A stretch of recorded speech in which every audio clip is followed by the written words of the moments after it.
ಓಂ ನಮೋ ಭಗವತೆ ವಾಸುದೇವಾಯ. ಎಲ್ರಿಗೂ ನಮಸ್ತೆ. ಇವತ್ತು ವಾಸುದೇವ ಆಸ್ಟ್ರೋ ಗೋಲ್ಡ್ ಯೂಟ್ಯೂಬ್ ಚಾನಲ್ಗೆ ನಿಮಗೆಲ್ಲ ಸ್ವಾಗತ. ಇವತ್ತಿನ ವಿಚಾರ ಏನಪ್ಪ ಅಂದರೆ ಬುಧ ಗ್ರಹ. ಇವತ್ತು ಬುಧ ಗ್ರಹದ ಕೆಲವೊಂದು ಇಂಪಾರ್ಟೆಂಟ್ ಇನ್ಫಾರ್ಮೇಷನ್ ನಾನು ತಿಳಿಸ್ಕೊಡ್ತಾ ಹೋಗ್ತೀನಿ. ಮೊದಲನೇದಾಗಿ ನಮ್ಗೇನಾದ್ರು ಮಕ್ಕಳು ಹುಟ್ಟಿದ್ರೆ ಶುಕ್ರ ದಶದಲ್ಲಿ ಹುಟ್ಟಿದೆ ಅಂತ ನಾವು ಖುಷಿ ಪಡ್ತೀವಿ. ಶುಕ್ರ ದಶದಲ್ಲಿ ಮಗು ಹುಟ್ಟಿದೆ, ನಮ್ಗೇನಾದ್ರು ಲಾಭ ಆಗುತ್ತೆ, ಮಕ್ಕಳು ತುಂಬಾ ಚೆನ್ನಾಗಿ ಓದ್ತಾರೆ, 20 ವರ್ಷ ಶುಕ್ರ ದಶ ನಡೆಯುವಂಥದ್ದು ತುಂಬಾ ಚೆನ್ನಾಗಿದೆ ಅಂತ ನಾವು ಅನ್ಕೊಳ್ತೀವಿ. ನಮ್ಮ ಮಕ್ಕಳೇನಾದ್ರು ಶುಕ್ರ ದಶದಲ್ಲಿ ಹುಟ್ಟಿದ್ರೆ ಅವರ ಜಾತಕದಲ್ಲಿ ಏನಾದ್ರು 4ನೇ ಮನೆ, 7ನೇ ಮನೆ, 11ನೇ ಮನೆ ಒಳ್ಳೆ ಲಗ್ನದಿಂದ ಒಳ್ಳೆ ಮನೇಲಿ ಕುತ್ಕೊಂಡ್ರೆ ಚೆನ್ನಾಗಿ ಓದ್ತಾರೆ. ಇನ್ ಕೇಸ್ ಏನಾದ್ರೂ ಶುಕ್ರ ದಶದಲ್ಲಿ ಅವರು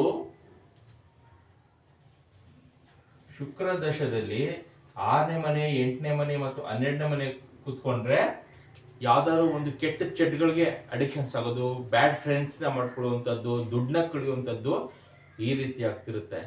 ನಮ್ಮ ಮಕ್ಕಳು ಏನಾದ್ರು ಬುಧ ದಶದಲ್ಲಿ ಅವರ ಜನನ ಆದ್ರೆ ಎಕ್ಸಲೆಂಟ್ ಆಗಿರುತ್ತೆ.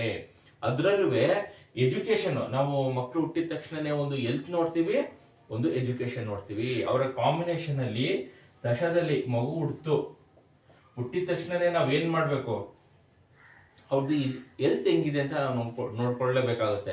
ಯಾಕಂದ್ರೆ ಹೆಲ್ತ್ ಇಸ್ ವೆಲ್ತ್. ಮಗು ಚೆನ್ನಾಗಿ ಆರೋಗ್ಯಕರವಾಗಿದ್ಯಾ ಅಂತ ನಾವು ನೋಡ್ಬೇಕಾಗುತ್ತೆ. 5ನೇ ಮನೆ ಅವ್ರಿಗೆ ಹೆಲ್ತ್ ನೋಡ್ತೀವಿ.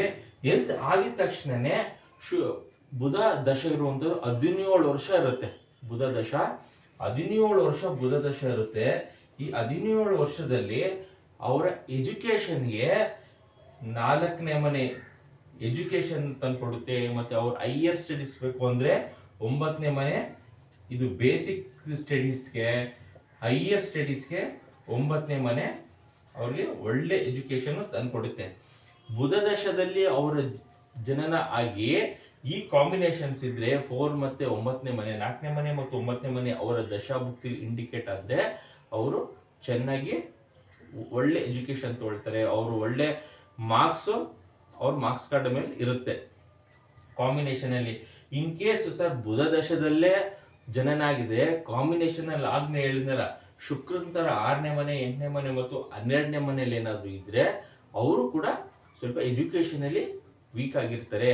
ಯಾವುದೇ ದಶದಲ್ಲಿ ಹುಟ್ಲಿ, ಇಲ್ಲಿ ನಾನು ಏನು ಕೇಳ್ತಿದ್ದೀನಿ ಅಂದ್ರೆ ಬುಧ ದಶದಲ್ಲಿ ಯಾಕೆ ಹುಟ್ಟಿದ್ರೆ ಅವ್ರ ಎಂಟೈರ್ ಲೈಫ್ ಚೆನ್ನಾಗಿರುತ್ತೆ ಅಂದ್ರೆ, ಬುಧ ದಶ 17 ವರ್ಷ ಬುಧ ದಶ ಇರುತ್ತೆ. ಬುಧ ದಶ ಆದ್ಮೇಲೆ ಕೇತು ದಶ 7 ವರ್ಷ ಇರುತ್ತೆ. 17 7 24 ವರ್ಷ. 24 ವರ್ಷ ಅವ್ರದ್ದು ಕಳೆದ ಮೇಲೆ ನೆಕ್ಸ್ಟ್ ಬರುವಂತ ಇದ್ದೆ ಶುಕ್ರ ದಶ. ಈ ಏಜ್ಗೆ ಅವ್ರಿಗೆ 24ನೇ ವರ್ಷಕ್ಕೆ ಅವ್ರಿಗೆ ಶುಕ್ರ ದಶ ಪ್ರಾರಂಭ ಆದ್ರೆ ಅಲ್ಲಿಂದ 20 ವರ್ಷ ಅಂದ್ರೆ ಅವ್ರು ಒಳ್ಳೆ ಎಜುಕೇಶನ್ ತಗೊಂಡು ಶುಕ್ರ ದಶ ನಡೆಯುವಂತ ಟೈಮ್ಸ್ ಅಲ್ಲಿ ಅವ್ರ ಕಾಂಬಿನೇಷನ್ಸ್ ಏನಾದ್ರು ತುಂಬಾ ಚೆನ್ನಾಗಿದ್ರೆ ಅವ್ರು ಚೆನ್ನಾಗಿ ದುಡ್ಡನ್ನ ಅರ್ನ್ ಮಾಡ್ತಾರೆ. ಅವ್ರಿಗೆ ಬೇಕಾಗಿರುವಂತದ್ದು ಲೈಫ್ ನ ಹೆಂಗೆ ಲೀಡ್ ಮಾಡ್ಬೇಕೋ ಅದನ್ನ ಮಾಡ್ಕೊಳ್ತಾರೆ. ಬುಧ ದಶದಲ್ಲಿ ಯಾರ್ಯಾರು ಜನ ಆಗಿರ್ತಾರೆ ಒಳ್ಳೆ ಕಾಂಬಿನೇಷನ್ಸ್ ಅಲ್ಲಿ ಇದ್ರೆ ಅವ್ರು ನಂಬರ್ 1 ಎಜುಕೇಶನ್ ಮುಗಿಸ್ತಾರೆ. ಅದ್ರ ಮುಗಿಸಿ ಕೇತು ದಶದಲ್ಲೂ ಕಾಂಬಿನೇಷನ್ಸ್ ಚೆನ್ನಾಗಿದ್ರೆ ಶುಕ್ರ ದಶದಲ್ಲಿ ಆರಾಮಾಗಿ ಅವ್ರನ್ನ ಲೈಫ್ ಅಲ್ಲಿ ಲೀಡ್ ಮಾಡ್ತಾರೆ. ಇದು ಅದಕ್ಕೋಸ್ಕರನೇ ಯಾರು ಬುಧ ದಶದಲ್ಲಿ ಹುಟ್ಟಿರ್ತಾರೆ ಅವರು ತುಂಬಾ ಲಕ್ಕಿ ಅಂತ ನಾನು ಹೇಳ್ತೀನಿ. ಮತ್ತೆ ಜಾತಕದಲ್ಲಿ ಈ ಬುಧ ಪ್ಲಾನೆಟ್ ಯಾವ ರೀತಿ ಇರುತ್ತೆ ಅಂದ್ರೆ ಸ್ವಲ್ಪ ಕನ್ನಿಂಗ್, ಸೆಲ್ಫಿಶ್, ಕನ್ನಿಂಗ್ ಸ್ವಲ್ಪ ಬುಧನೇ. ನಾವು ಈ 9 ಗ್ರಹಗಳಲ್ಲಿ ಯಾವ್ದಾದ್ರು ಸ್ವಲ್ಪ ಸೆಲ್ಫಿಶ್, ಜೆಲ್ಲಸ್ ಪ್ಲಾನೆಟ್ ಅಂತ ಯಾವ್ದಾದ್ರು ಇದ್ರೆ ಅದು ಬುಧ ಗ್ರಹನೇ. ಬುಧ ಗ್ರಹ ನಮ್ಮ ಜಾತಕದಲ್ಲಿ ವಕ್ರಿ ಆಗಿರ್ಬೇಕು. ಸ್ಟಾರ್ ನೋಡ್ಕೊಳ್ಳಿ, ಎಲ್ಲೆಲ್ಲಿ ಎಮ್ಮಿ ಅಂತ ಇರುತ್ತೆ ಬುಧ, ಅದ್ರ ಮೇಲೆ ಸ್ಟಾರ್ ಅಂತ ಇದ್ರೆ ವಕ್ರಿ. ನಮ್ಮ ಜಾತಕದಲ್ಲಿ ಬುಧ ಗ್ರಹ ವಕ್ರಿ ಇದ್ರೆ ತುಂಬಾ ಒಳ್ಳೇದು. ಚೆನ್ನಾಗಿ ಮಾತಾಡ್ತಾರೆ. ಅವ್ರು ಏನ್ ಅತಿಯಾಗಿ ಮಾತಾಡಲ್ಲ ನೋಡಿ. ಬುಧನ್ಗೆ ಎಲ್ಲೂ ಉಚ್ಚ ಸ್ಥಾನ ಕೊಟ್ಟಿಲ್ಲ ಅವ್ರ ಬೇರೆ ಮನೆಗಳಲ್ಲಿ. ಕನ್ಯಾ ರಾಶಿ ಮತ್ತೆ ಮಿಥುನ ರಾಶಿ ಬುಧನ ಮನೆ, ಉಚ್ಚ ಸ್ಥಾನ ಬುಧನಲ್ಲೇ ಕೊಟ್ಟಿದ್ದಾರೆ. ಉಚ್ಚ ಸ್ಥಾನ ಕನ್ಯಾ ರಾಶಿಲೇ ಉಚ್ಚ ಸ್ಥಾನ ಬುಧನ ಮನೆ, ಇನ್ನೆಲ್ಲೂ ಕೊಟ್ಟಿಲ್ಲ. ಬೇರೆ ಗ್ರಹಗಳಿಗೆ ಹಂಗಲ್ಲ. ಈಗ ಶನಿ ಗ್ರಹಕ್ಕೆ ಕುಂಭ ರಾಶಿ, ಮಕರ ರಾಶಿ ಅವ್ರ ಮನೆ ಆದ್ರೂ ತುಲಾ ರಾಶಿಯಲ್ಲಿ ಶನಿ ಉಚ್ಚ ಸ್ಥಾನ ಕೊಟ್ಟಿರೋಂಥದ್ದು. ಬುಧನ್ಗೆ ಮಾತ್ರ ಅತಿಯಾದ ಬುದ್ಧಿ, ಅತಿಯಾದ ತಲೆ ಉಪಯೋಗಿಸೋದ್ರಿಂದ ನಿನ್ನ ಮನೆಯಲ್ಲಿ ನೀನಿರಪ್ಪ ಅಂತ ಕೊಟ್ಟಿದ್ದಾರೆ. ಬಟ್ ನೀಚ ಬಂದು ಗುರುವಿನ ಮನೆಯಲ್ಲಿ ನೀಚ ಆಗಿರುವಂಥದ್ದು ಬುಧ. ಗುರುಗೂ ನಾವೆಲ್ಲ ಏನ್ ಹೇಳ್ತೀವಿ ಅಂದ್ರೆ, ಸೂರ್ಯನ್ಗೆ ಶನಿಗಾಗಲ್ಲ ಅಂತ ಹೇಳ್ತೀವಿ, ಶುಕ್ರನ್ಗೂ ಗುರುಗಾಗಲ್ಲ ಅಂತ ಹೇಳ್ತೀವಿ, ಈ ರೀತಿಯಲ್ಲಿ ಹೇಳ್ತೀವಿ. ಬಟ್ ಈ ವಿಚಾರ ಏನಪ್ಪಾ ಅಂದ್ರೆ, ಗುರುವಿನ ಮನೆಯಲ್ಲಿ ಬುಧ ನೀಚ ಆಗಿದ್ದಾನೆ. ಗುರು ಏನ್ ಹೇಳ್ತಾರೆ ಅಂದ್ರೆ, ನಿನ್ನ ಬುದ್ಧಿ ನಿನ್ ಮನೇಲಿ ಇಟ್ಕೋ, ನನ್ನ ಹತ್ರ ಬರಬೇಡ ಅಂತ ಜ್ಞಾನಕಾರಕ ಬಂದು ಗುರು. ಸೊ ಅದಕ್ಕೋಸ್ಕರನೇ ಗುರು ಅವನ ಮನೇಲಿ ನೀಚ ಮಾಡಿ ಇಟ್ಟಿದ್ದಾನೆ. ಗುರುವಿನ ಮನೆಯಲ್ಲಿ ಬುಧ ನೀಚ. ಯಾರ ಜಾತಕದಲ್ಲಿ ಬುಧ ಏನಾದ್ರು ವಕ್ರಿ ಇದ್ರೆ ಅವರು ಚೆನ್ನಾಗಿ ಓದ್ತಾರೆ. ಕಾಂಬಿನೇಷನ್ಸ್ ಅಲ್ಲಿ ಏನಾದ್ರು, ಆಗ್ಲೇ ನಾನು ಹೇಳಿದೆ 8ನೇ ಮನೆ ಇದ್ರೂ ಕೂಡ ಚೆನ್ನಾಗಿ ಓದುವಂಥದ್ದು ಈ ರೀತಿ ಆಗುತ್ತೆ. ಮಕ್ಕಳಿಗೆ ನಮಗೆ ಕಾಂಬಿನೇಷನ್ಸ್ ಅಲ್ಲಿ ಆಗ್ಲೇ ಹೇಳ್ದಂಗೆ, ಈ ಕಾಂಬಿನೇಷನ್ಸ್ ಏನಾದ್ರು 8ನೇ ಮನೆ ನಡೀತಾ ಇದೆ, 12ನೇ ಮನೆ ಅವ್ರದ್ದು ಬುಧ ದಶೆ ಇದೆ, ಅಥವಾ ಯಾವುದೇ ದಶದಲ್ಲಿ ಇದು ಇದ್ದಾಗ ಈ 8ನೇ ಮನೆ ಗ್ರಹಗಳಿಗೆ ಸಂಬಂಧಪಟ್ಟಿರುವಂತ ಪದಾರ್ಥಗಳನ್ನ ದಾನ ಮಾಡ್ಬೋದು. ಸರ್ ಈಗ ಎಷ್ಟೊಂದು ಜನ ಕನ್ಫ್ಯೂಷನ್ ಏನಂದ್ರೆ, 8ನೇ ಮನೆಯಲ್ಲಿ ಯಾವುದು ಗ್ರಹ ಇಲ್ವಲ್ಲ ಸಾರ್ ಅನ್ನೋದು ಎಷ್ಟೊಂದು ಜನಕ್ಕೆ ಕನ್ಫ್ಯೂಷನ್ ಆಗುತ್ತೆ. ನಾನು ಹಳೆ ವಿಡಿಯೋಗಳಲ್ಲಿ ಯಾವ ರೀತಿ ನೋಡ್ಬೇಕು ಅನ್ನೋದೆಲ್ಲ ತಿಳಿಸ್ಕೊಟ್ಟಿದ್ದೀನಿ. ಈಗ ಉದಾಹರಣೆಗೆ ವೃಶ್ಚಿಕ ರಾಶಿ ಇದು ಕುಜನ ಮನೆ, ಆಯ್ತಾ? ಇದು ವೃಶ್ಚಿಕ ರಾಶಿ ಕುಜನ ಮನೆ. ಇದು ಲಗ್ನ ಅಂತ ತಗೊಳ್ಳೋಣ, ವೃಶ್ಚಿಕ ಲಗ್ನ ಅಂತ ತಗೊಳ್ಳೋಣ. ಕುಜ ಏನ್ ಮಾಡಿದಾನೆ, ಅವನ ಮನೆ ಬಿಟ್ಟು ಕರ್ಕಾಟಕದಲ್ಲಿ ಇದ್ದಾನೆ ಅಂತ ಅನ್ಕೊಳ್ಳಿ.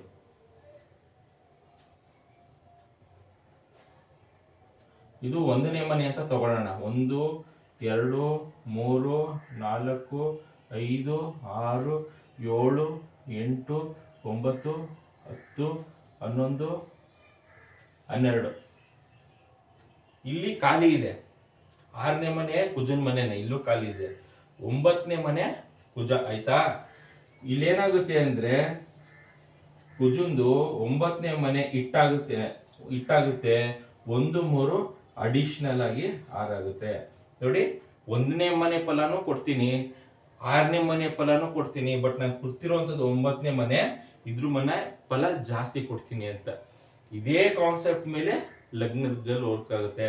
ಇದು ಚಂದ್ರ ಎಲ್ಲಿ ಕೂತಿದೆ, ಎಷ್ಟೊಂದು ಜನ ಕನ್ಫ್ಯೂಷನ್ ಏನಂದ್ರೆ, ನಮ್ಮ ಜಾತಕ ಚಂದ್ರ ಎಲ್ಲಿ ಕೂತಿದೆ ಅಲ್ಲಿಂದ ವಿಶ್ಲೇಷಣೆ ಮಾಡ್ಕೋಬೇಕಾ ಅಂತ ಹೇಳ್ತಾರೆ.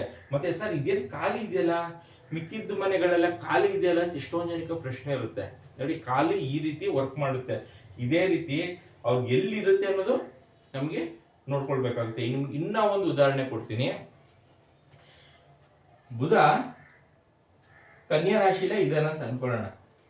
ಬುಧ ಕನ್ಯಾ ರಾಶಿಲೇ ಇದೆ ಅಂತ ಅನ್ಕೊಳ್ಳೋಣ. ಈಗ ನಮ್ದೇನಂದ್ರೆ,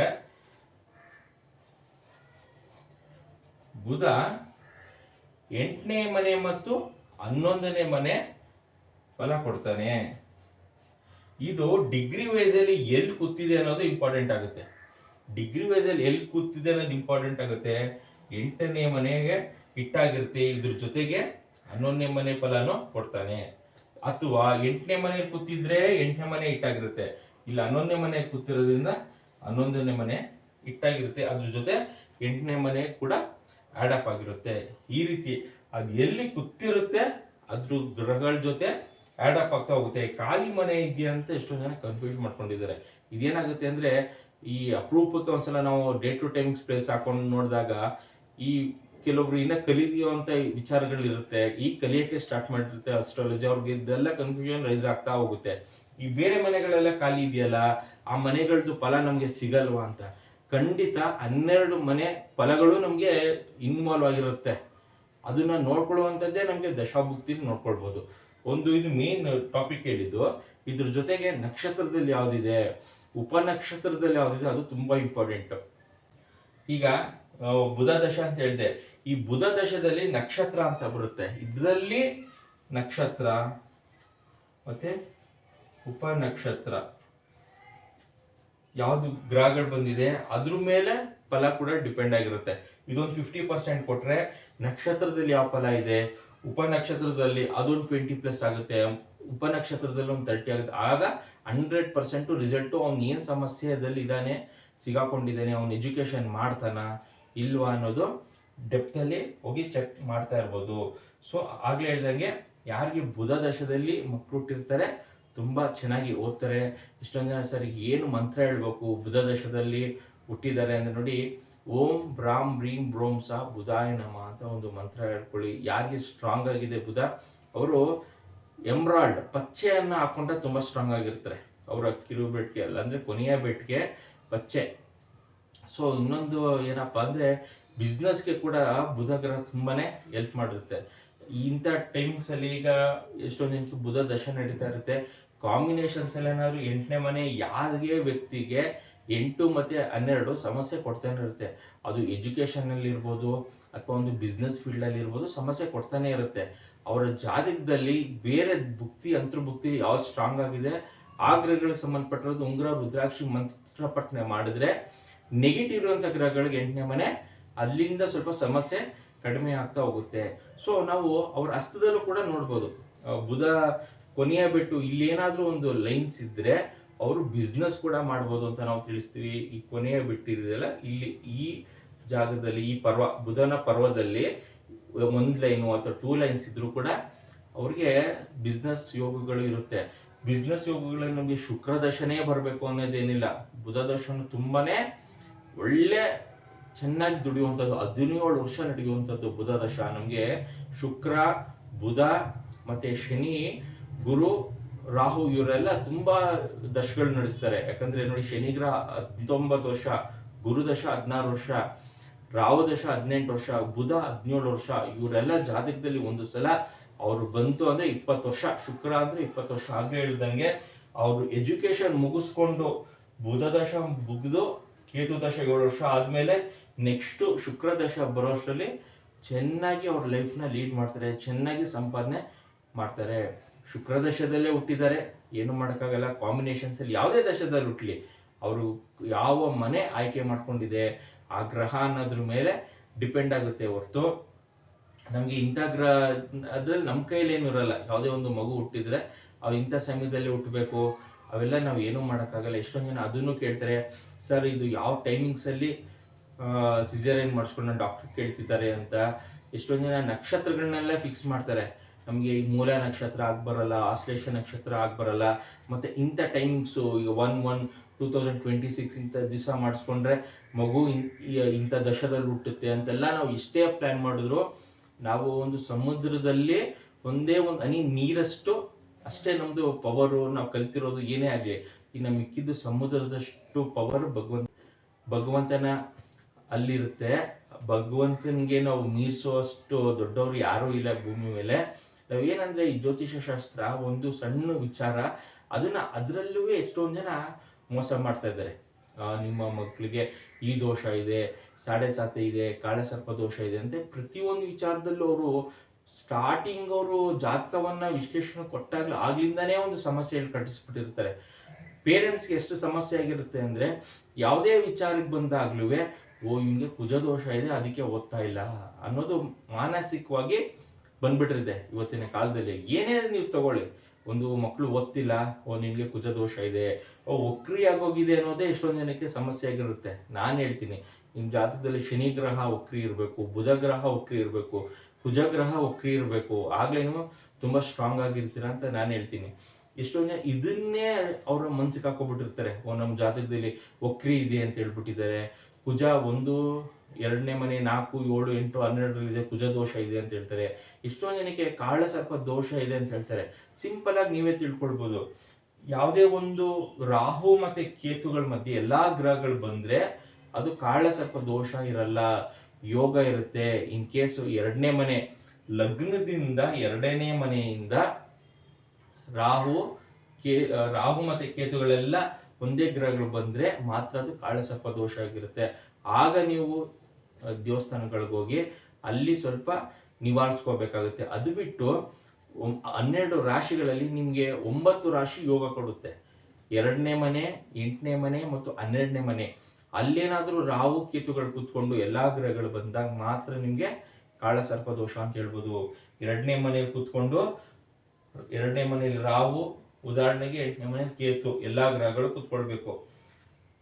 ನೆಕ್ಸ್ಟ್ 8ನೇ ಮನೆಯಲ್ಲಿ ರಾಹು, 2ನೇ ಮನೆಯಲ್ಲಿ ಕೇತು, ಎಲ್ಲಾ ಗ್ರಹಗಳು ಇಲ್ಲಿ ಕೂತ್ಕೊಳ್ಬೇಕಾಗತ್ತೆ. ಆಮೇಲೆ 6ನೇ ಮನೆಯಲ್ಲಿ ರಾಹು, 12ನೇ ಮನೆಯಲ್ಲಿ ಕೇತು, ಎಲ್ಲಾ ಗ್ರಹಗಳು ಇಲ್ಲಿ ಕೂತ್ಕೊಂಡಾಗ ಒಂದೇ ಕಡೆ ಕೂತ್ಕೊಂಡಾಗ ಅದು ಕಾಳಸರ್ಪ ದೋಷ ಆಗಿರುತ್ತೆ.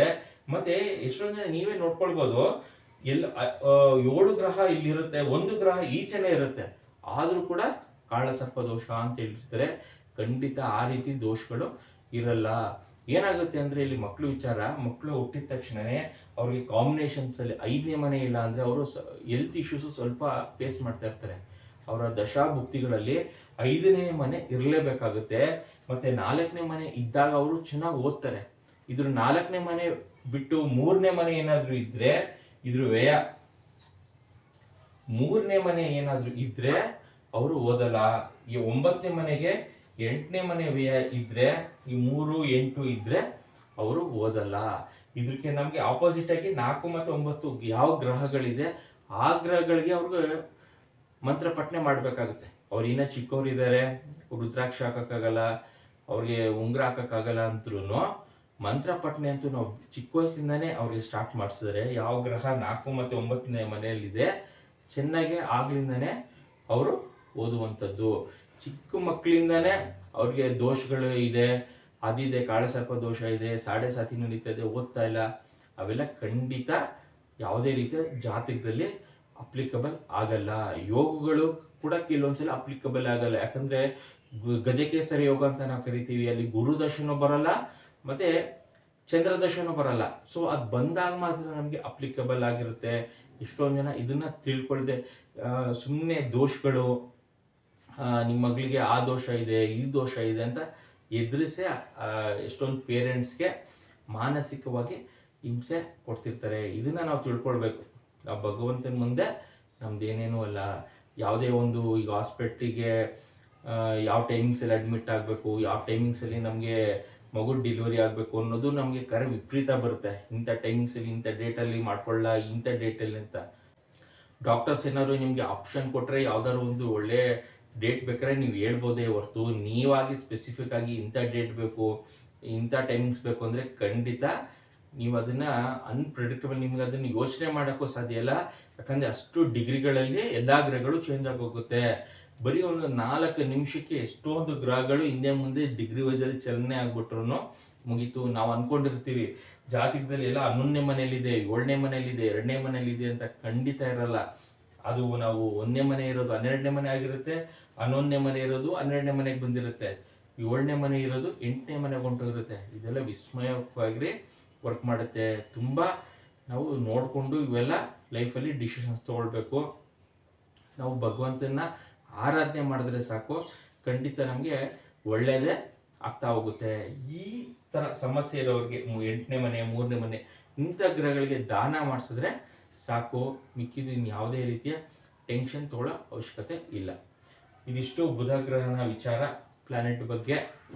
ಯಾರು Vasudev astro gold YouTube channel subscribe ಮಾಡ್ಕೊಂಡಿಲ್ಲ ಮಾಡ್ಕೊಳ್ಳಿ. ನಾನು ಹಾಕುವಂಥ ವಿಡಿಯೋಸ್ ನಿಮ್ಗೆ ರೀಚ್ ಆಗುತ್ತೆ. ಮತ್ತು ನನ್ನ ಈ ಯೂಟ್ಯೂಬ್ ಚಾನಲಲ್ಲಿ ಏನು ಬೇಕು ಜ್ಯೋತಿಷ ಶಾಸ್ತ್ರಕ್ಕೆ ಕರೆಕ್ಟ್ ಇನ್ಫಾರ್ಮೇಷನ್ ಅಪ್ಲೋಡ್ ಮಾಡ್ತಾ ಇರ್ತೀನಿ. ಅದು ನಿಮಗೆ ಕೂಡ ಹೆಲ್ಪ್ ಆಗ್ತಾ ಹೋಗುತ್ತೆ.